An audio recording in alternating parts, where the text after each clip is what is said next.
بسم اللہ الرحمن الرحیم۔ حضرت مولانا محمد الیاس صاحب کاندھلوی رحمۃ اللہ علیہ کا نام ہم سب نے بار بار سنا ہے۔ آج ہم سب ان کے بارے میں مختصر طور پر جاننے کی کوشش کرتے ہیں۔ حضرت مولانا محمد الیاس صاحب کاندھلوی رحمۃ اللہ علیہ کی ولادت ہجری 1303 مطابق سن 1885 یا سن 1886 میں ہوئی۔ تاریخی نام اختر الیاس ہے۔ ان کا بچپن کاندھلا اور اپنے والد مولانا محمد اسماعیل صاحب رحمۃ اللہ علیہ کے پاس نظام الدین دہلی میں گزرا۔ گھر کا ماحول اتنا دینی تھا کہ مرد تو مرد، عورتوں کی دینداری، عبادت گزاری اور ذکر و تلاوت کے قصے ایسے ہیں کہ آج ہم کو مشکل سے ان پر یقین آئے گا۔ مکتب کی تعلیم حاصل کرنے کے دوران ہی قرآن شریف حفظ کیا۔ بچپن ہی سے نہایت دیندار اور پرہیزگار تھے، اور اسی وقت سے ان کے اندر صحابہ کرام کی والہانہ شان کی ایک ادا اور ان کی دینی بے قراری کی ایک جھلک پائی جاتی تھی۔ ان کی نانی امی بھی فرمایا کرتی تھیں کہ اختر مجھے تجھ سے صحابہ کی خوشبو آتی ہے۔ کبھی پیٹھ پر محبت سے ہاتھ رکھ کر فرماتی، کیا بات ہے کہ تیرے ساتھ مجھے صحابہ کی سی صورتیں چلتی پھرتی نظر آتی ہیں۔ دیوبند میں شیخ الہند مولانا محمود حسن دیوبندی رحمۃ اللہ علیہ کے حلقہ دروس میں آپ شریک ہوئے اور ترمذی اور بخاری شریف کی سماعت کی۔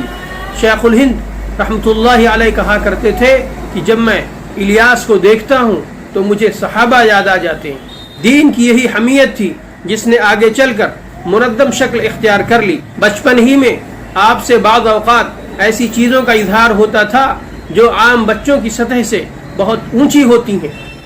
آپ کے ہم عمر اور ہم مکتب ریاض الاسلام صاحب کاندھلوی کا بیان ہے کہ جب ہم مکتب میں پڑھتے تھے تو ایک دن آپ لکڑی لے کر آئے اور کہا، آؤ میاں ریاض الاسلام، چلو بے نمازیوں پر جہاد کریں۔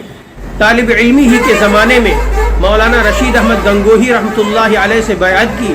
عبادت و نوافل کا بڑا اہتمام تھا۔ عمر 20-25 سال کے درمیان تھی، لیکن مغرب سے لے کر عشاء کے کچھ پہلے تک نوافل پڑھتے رہتے۔ ان کے والد مولانا محمد اسماعیل صاحب رحمۃ اللہ علیہ اور بڑے بھائی مولانا محمد صاحب رحمۃ اللہ علیہ کے بہت سے مریدین میوات میں تھے۔ مولانا محمد الیاس صاحب رحمۃ اللہ علیہ نے نظام الدین آ کر انہی لوگوں سے دینی دعوت کی شروعات کی۔ میوات سے مریدین آتے اور ان سے میوات چلنے کو کہتے تو وہ فرماتے، اس شرط پر چلوں گا کہ تم اپنے یہاں مکتب قائم کرو گے۔ وہ لوگ چپ ہو جاتے۔ 2-3 مرتبہ ایسا ہی ہوا۔ آخر کار ایک دن ایک میواتی شخص نے وعدہ کر لیا اور حضرت مولانا محمد الیاس صاحب رحمۃ اللہ علیہ میوات تشریف لے گئے اور ایک مکتب قائم کیا۔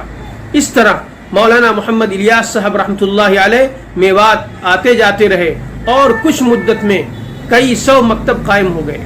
ہجری 1333 میں انہوں نے پہلا اور ہجری 1344 میں دوسرا حج کیا۔ اس دوسرے حج میں مدینہ طیبہ میں قیام کے دوران ان پر عجیب کیفیت طاری تھی۔ حج سے واپسی پر انہوں نے تبلیغی گشت شروع کیا اور دوسروں کو بھی دعوت دی کہ عوام میں نکل کر دین کی تبلیغ کریں، اور خود گاؤں گاؤں جماعتیں بھیجنی شروع کر دیں۔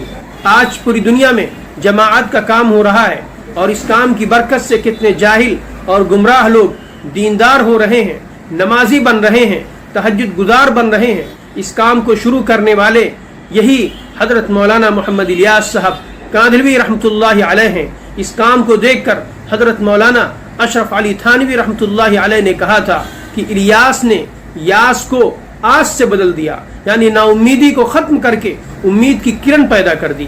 حضرت مولانا محمد الیاس صاحب کاندھلوی رحمۃ اللہ علیہ کا انتقال 12 جولائی سن 1944 بروز بدھ تہائی رات میں ہوا۔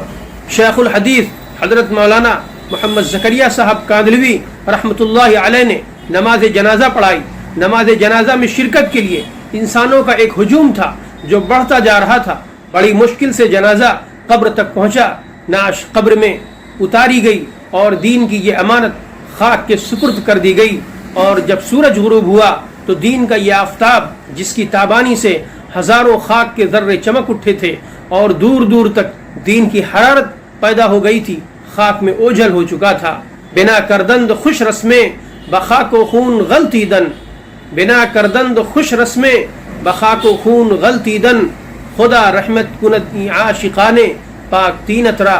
اللہ تبارک و تعالی ہم سب کو اپنے اسلاف کے نقش قدم پر چلنے کی توفیق نصیب فرمائے اور ہم سب کو دین کے لیے قبول فرمائے.